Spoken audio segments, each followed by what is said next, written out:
नमस्कार, राज की बात में आपका स्वागत है। न्यायपालिका अगर सही तरीके से काम करे तो लोगों का विश्वास लोकतंत्र पर बढ़ता है।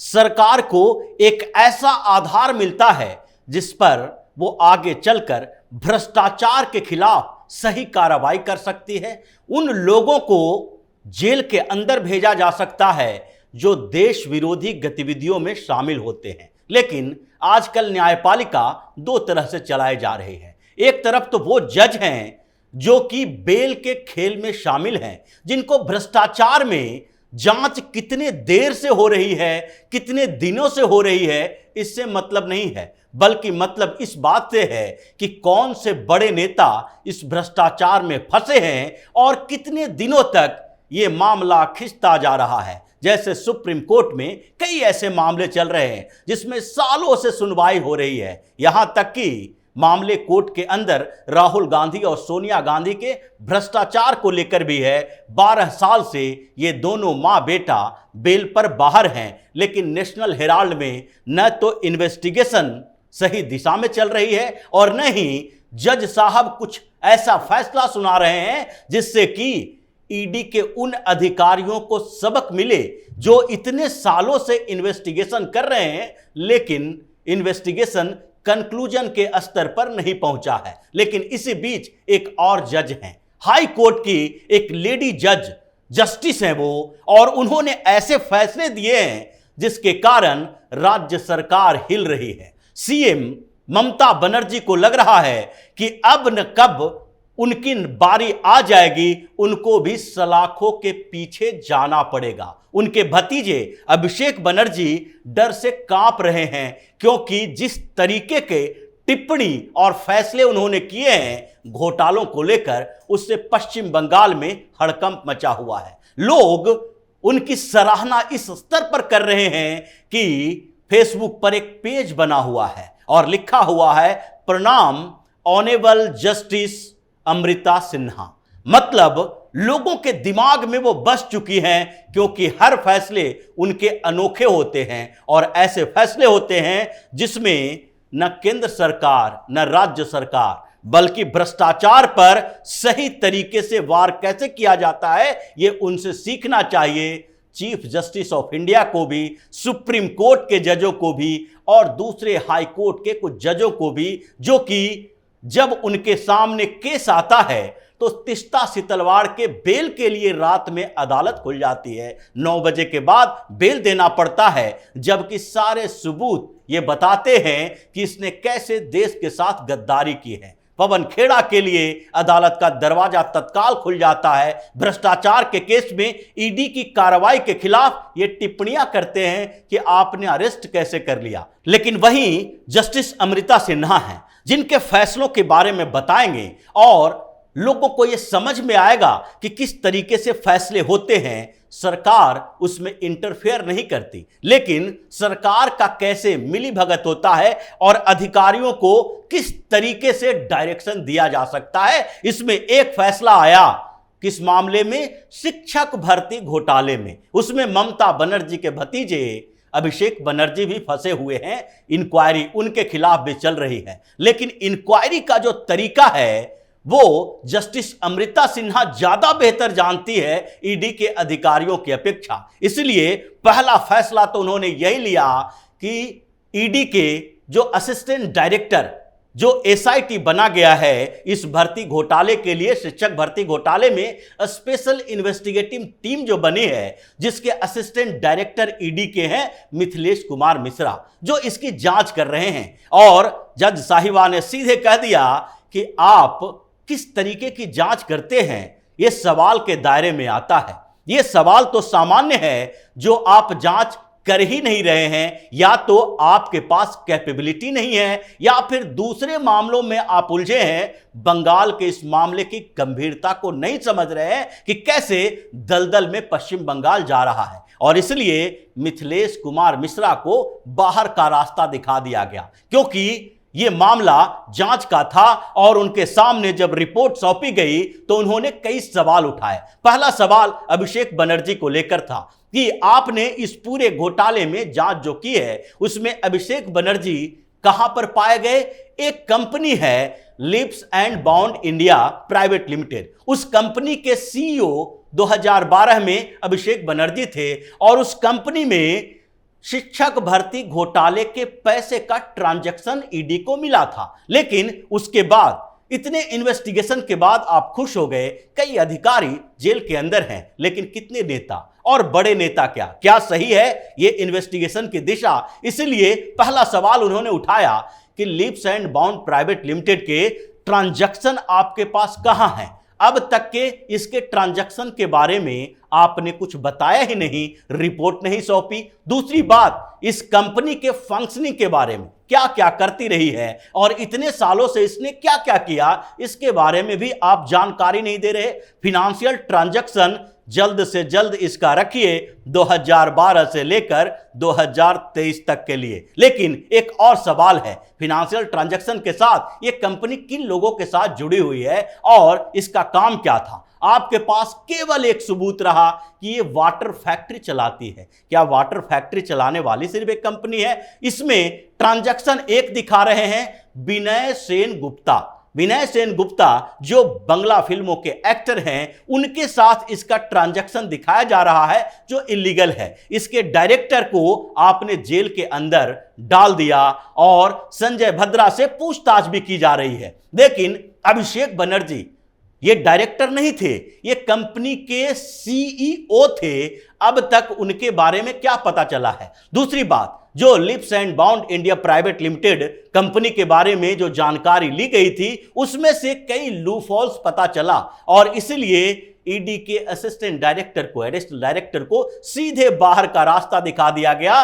मिथिलेश कुमार मिश्रा अब इसकी जांच नहीं करेंगे, कोई दूसरे कंपिटेंट अथॉरिटी को इसका जिम्मेदारी दी जानी चाहिए और इसलिए आगे भी इसमें उन्होंने डायरेक्ट किया। यह जज का काम नहीं है, लेकिन जज ने डायरेक्ट किया कि आपको ये करना है। आपने इतने दिनों में क्या पाया कि अभिषेक बनर्जी के फिनेंशियल ट्रांजैक्शन, अभिषेक बनर्जी के प्रॉपर्टी की लिस्ट जब कोर्ट ने मांगा तो आपने थमाया क्या? 3 LIC पॉलिसी अभिषेक बनर्जी के नाम से है, उनका कोई भी बैंक अकाउंट नहीं है। अब इसमें जस्टिस अमृता सिन्हा को इतना गुस्सा दिला दिया कि उन्होंने सीधे तौर पर पूछा कि अगर अभिषेक बनर्जी के नाम से कोई बैंक अकाउंट नहीं है तो उनके सांसद की सैलरी कहां जाती है? कोई कैश में ट्रांजैक्शन होता है? आप इतना भी पता नहीं है कि आपको जब प्रॉपर्टी के बारे में बताया गया और पूछा गया तो आपने उनके एक घर का लिस्ट जारी कर दिया, उसके अलावा आप कोई इन्वेस्टिगेशन ही नहीं कर रहे हैं। इसलिए सवाल यह है कि अभिषेक बनर्जी का मैक्सिमम तरीके से आप क्या क्या सबूत दे सकते हैं और इसमें बड़े बड़े नेताओं की भूमिका, चाहे सीएम की ही क्यों ना हो, इसके बारे में जल्द से जल्द बताइए। और जो कंपनी के ट्रांजैक्शन की बात कर रहे हैं, वो कंपनी रजिस्टर्ड है लता बनर्जी के नाम से और इतने दिन के बाद आप उस लता बनर्जी को ढूंढ कर नहीं लाए कि आपके नाम से जो कंपनी चल रही है उसमें अभिषेक बनर्जी सीईओ हैं और इनके परिवार के कौन कौन से लोग इन्वॉल्व हैं, इन लोगों के बारे में, इनकी प्रॉपर्टी के बारे में इन्वेस्टिगेशन कैसे होगा? यानी कि सीबीआई और ईडी को जिस तरीके से डायरेक्ट इन्होंने किया है, उससे लगता है कि अब सीबीआई के या ईडी के अधिकारी परेशान हैं और इन लोगों को उस दिशा में इन्वेस्टिगेशन करना पड़ेगा, जिसके बाद अभिषेक बनर्जी का जेल जाना तय है। और ये मामला नहीं है, क्योंकि मामले कई इनके पास हैं, इसीलिए ममता बनर्जी भी कांप रही हैं कि अब अगला नंबर तो मेरा ही आने वाला है, क्योंकि पंचायत चुनाव की बात थी और जिस तरीके से पंचायत चुनाव में हिंसा के मामले में उन्होंने जो टिप्पणी की थी और जो डायरेक्शन दिया था, एक वीडियो को बर्खास्त किया, अधिकारियों को जेल में डाला और सीधे तौर पर कहा कि शर्मनाक स्थिति पैदा हो गई है राज्य के अंदर, ऐसे चुनाव नहीं होने चाहिए, चुनाव पर ही रोक लगा देना चाहिए। इस तरह का अगर पश्चिम बंगाल में सही तरीके से चुनाव नहीं करवा पाते हो तो। उन्होंने कई ऐसे मामले हैं जिसमें इस तरीके के डायरेक्शन दिए हैं, लेकिन दिल्ली तक उनकी आवाज नहीं पहुंचती, सुप्रीम कोर्ट में उनकी आवाज नहीं पहुंचती। जजों को हैरान करके रख दिया है कि एक जज कई सालों बाद लोगों के दिलों में बसने लगे हैं। कई सालों के बाद ऐसा लगने लगा है कि कोई जज से प्रभावित हो सकता है व्यक्ति, लोग, यहां तक कि वकील जो वहां 30-30 साल से प्रैक्टिस कर रहे हैं, उनका भी मानना है कि 30 साल 33 साल के उनके प्रैक्टिस में अब तक ऐसे डायरेक्शन देने वाले कोई जज कोलकाता हाईकोर्ट में दिखाई नहीं पड़े। इसलिए सवाल उठ रहे हैं। उन्होंने निगम जो नगर पालिका भर्ती घोटाला हुआ था उसमें भी अभिषेक बनर्जी की भूमिका को लेकर सवाल किए हैं कि उनको, जो इतने अधिकारी जेल के अंदर हैं, इन नेताओं को खुले कैसे छोड़ सकते हो? सिर्फ अधिकारियों ने घोटाला किया, यानी कि